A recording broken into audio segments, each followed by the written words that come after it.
Assalaamu calaykum dhammaan walaalahayga. Waa anigoo ah Abuukar Abdinuur Abdiraxmaan Abuukar Jimbarow. Walaalayaal waxaan idin leeyahay telefoonka hadduu oo dab ku jiro charger ku jiro ha isticmaalina. Waa marka saas waaye. Telefoon markuu charger ku jiro yaan la isticmaalin. Khasaare leedahay maragta. Waa marka khasaare leedahay khasaaro. Waa noocan waa Infinix Hot 4. marka walaalayaal dabka markaad geliso telefoonka meel iska dhiga ha isticmaalina. telefoonka marka charger geliso ha isticmaalina. dabkan ay leedahay dib bay keensan kartaa khasaar bay keensan kartaa. walaalayaal marka waa sidaa insha Allah. telefoonka marka hadduu dab ku jiro ha isticmaalina. meel dhiga markaas u gubti.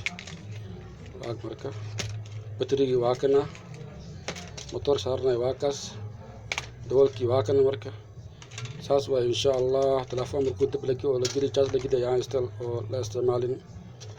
waa kaas tan gabdhaha Facebook WhatsApp-ka telefoonka dab gelisan isticmaalina ilaa uu ka buuxsamo insha Allah. marka waa mas'uuliyiin dhamaantiin.